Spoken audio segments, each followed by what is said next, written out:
Dalquez kung saan hinatulan ito ng parusang kamatayan. Ang naturang hatol ay resulta sa ginawang pagpaslang niya sa kanyang among Emirati noong December 14 taong 2014. Ngunit sa naturang paglilitis ng kaso, napag-alaman na tinangkaan palang galawin si Jennifer ng kanyang among Emirati kung saan may bitbit umano itong patalim. Bagay na naagaw ito ni Jennifer at bilang depensa sa sarili, nasaksak niya ang kanyang amo na resulta sa pagkasawi nito. Ngunit tila hindi pinanigan ng korte ang mga naging salaysay ni Jennifer kung saan pinatawan ito ng parusang bitay. Ngunit ang naturang desisyon ay talagang kaagad pinalagyan ni Nooy Pangulong Duterte kung saan binantaan ito ng maaanghang na salita ang mismong mga opisyal ng UAE at kalaunan nga'y kaagad binawi ng korte ang hatol kay Jennifer kung saan tuluyan itong napauwi sa Pilipinas. Kaya ngayon ay aalamin natin ang kabuuhang kwento sa buhay ni Jennifer Dalquez at ang mismong kinalaman ni Pangulong Duterte na nagresulta sa pagpawalang sala sa ating kababayan.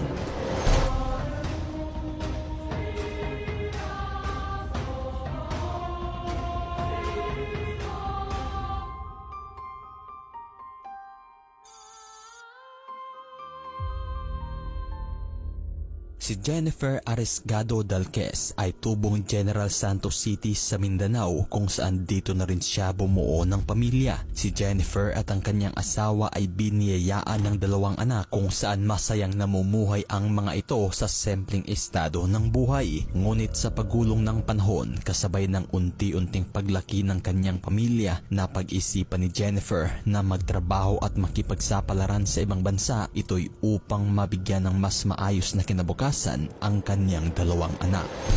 At kalaunan nga'y buwan ng Setyembre taong 2011, isang agent ng Triple ML Recruitment Service Incorporation ang nag-alok ng trabaho abroad bilang isang domestic helper. At nang dahil sagot na ng mismong agency ang lahat ng kakailanganing papeles at mismong pagproseso nito, bagay na siyang kaagad nang tinanggap ni Jennifer ang naturang offer. At hindi nga tumagal kasunod na buwan ng parehong taon, nagpaalam na si Jennifer sa kanyang pamilya at sa kanyang dalawang anak na may edad 2 taong gulang pa lamang at 7 buwang sanggol.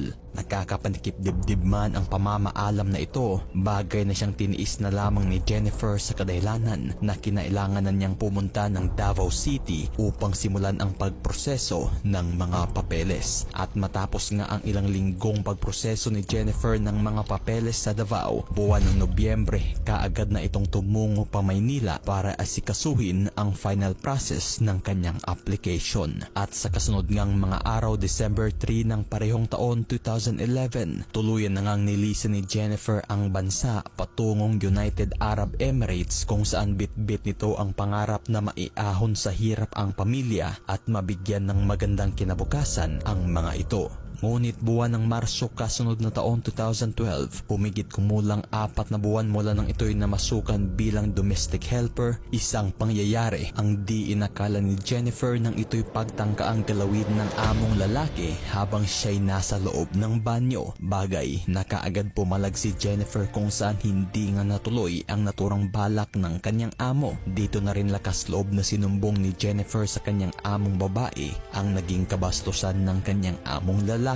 At nang dahil na rin sa takot na maulit ang pangyayaring ito, kaagad nang nakiusap si Jennifer sa kanyang among babae na pauwiin na lamang siya pabalik ng Pilipinas. Bagay na naintindihan naman ito ng kanyang among babae kung saan pumayag ito na pauwiin siya sa Pilipinas. At nang pauwi na sana si Jennifer kung saan nasa mismong airport na ito, isang tawag ang kanyang natanggap galing sa kanyang kaibigang Indonesian kung saan inalok ito ng panibagong trabaho. Bagay na tuluyan ngang nabago ang desisyon ni Jennifer at tinanggap ang alok ng kaibigan na ayon pat may halong pangambaman ang desisyong ito, inisip na lamang umano niya ang kapakanan at kinabukasan ng kanyang mga naiwang pamilya sa Pilipinas. Kung kaya't dito na nabigyan ng panibagong trabaho si Jennifer kung saan sa pagkakataong ito hindi na pagiging domestic helper kundi pagiging cashier na sa isang restaurant. At sa pagtatrabaho ni Jennifer bilang kahera primavera taong 2013, lalong mas nabigyan pa ng magandang oportunidad si Jennifer nang ito'y alokin ng kanyang customer na magtrabaho bilang assistant ng doktor, kung saan ayon pat mas mataas umano ang sahuran dito. At nang dahil nga sa mataas na sahod, kaagad nang tinanggap ni Jennifer ang trabaho, kung saan tuluyan nang iniwan ang pagiging cashier sa isang restaurant. At nang dahil 3 beses lamang sa isang linggo ang pasok ni Jennifer bilang assistant, mas sinipagan pa nito ang pagtatrabaho, kung saan tumanggap ito ng mga part-time jobs kagaya na lamang ng tagalinis ng bahay. At nang dahil sa naturang kasipagan ni Jennifer, talagang mas nakaipon pa ito ng gusto, kung saan nakaplano na nga itong uuwi sa Pilipinas sa taong 2015 at hindi na babalik abroad. Ngunit sa mismong pagsisipag ni Jennifer, talagang minsan pang sinubok siya ng kapalaran. December 7 taong 2014 nang makatanggap ng tawag si Jennifer galing sa isang local Arab police, kung saan magpapalinis umano ito ng bahay. At sa pagpunta ni Jennifer sa nasasabing bahay kung saan siya maglilinis, isang pangyayari pala ang babago sa buhay ni Jennifer, kung saan habang nagsagawa ito ng paglilinis ay biglaan na lamang umano siyang tinutukan ng patalim at pinagtangka ang galawin ng naturang among lalaki. Ngunit lakas loob itong pinalagan ni Jennifer, kung saan naagaw nga niya ang nasasabing patalim at bilang depensa sa sarili ay aksidente niyang nasaksak ang kanyang amo na nagresulta sa pagkamatay nito. At sa kasunod ngang mga araw, December 12 taong 2014, inaresto na ng mga otoridad si Jennifer bilang suspect sa pagpaslang sa naturang pulis Emirati. At sa naturang araw rin, tinawagan ng kaibigan ni Jennifer ang pamilya nito sa General Santos City, kung saan ipinaabot ang isang masaklap na balita ukol sa pagkakaaresto kay Jennifer, na sa mga puntong iyon ay nakadetain sa isang bilangguan sa Abu Dhabi. At matapos ngang matanggap ang balita, kaagad nang nagtungo ang magulang ni Jennifer sa tanggapan ng OWA upang alamin ang tunay na kalagayan ng kanilang anak. Ngunit sa mga puntong iyon ay talagang wala ding impormasyong hawak ang naturang tanggapan ukol sa kung ano na ang tunay na kalagayan ni Jennifer sa Abu Dhabi. Ngunit ayon sa ina ni Jennifer ay tila ba walang imik ang naturang tanggapan ng OWA, kung saan ilang beses na umano siyang pabalik-balik at wala pa ring impormasyong natatanggap ukol sa kalagayan ng kanilang anak.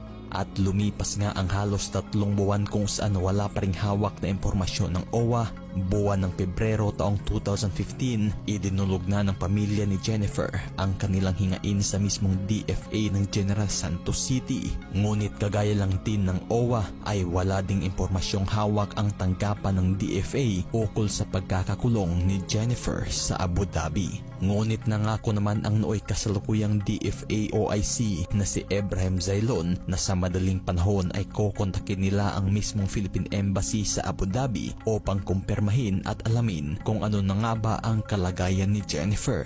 At sa paglipas nga ng 1 buwan, Marso ng parehong taon, isang tawag ang natanggap ng pamilya ni Jennifer galing sa mismong ahensya ng DFA, kung saan kinumpirma na nga nila ang pagkakakulong ni Jennifer nang dahil sa kasong pagpaslang at pinatawan na nga ito ng parusang bitay. Dito na rin sila tinulungan ng naturang ahensya sa mga proseso upang matulungan si Jennifer sa kinakaharap nitong kaso. At sa paglipas ng ilang buwan kung saan madalas na ngang nakatanggap ng update ang pamilya ni Jennifer galing sa ahensya ng DFA, Mayo 20 taong 2015, isang tawag ang natanggap ng pamilya Dalquez kung saan personal na nga nilang nakausap si Jennifer. Sa naturang pag-uusap, isinalaysay ni Jennifer na kaya lang naman umano niya napaslang ang among lalaki ay nang dahil sa self-defense kung saan pinagtangkaan siyang galawin ito, at nang dahil nga ay nasa pingit na ng kamatayan ang buhay ni Jennifer kung saan kasabay rin ang mahinang aksyon ng gobyerno.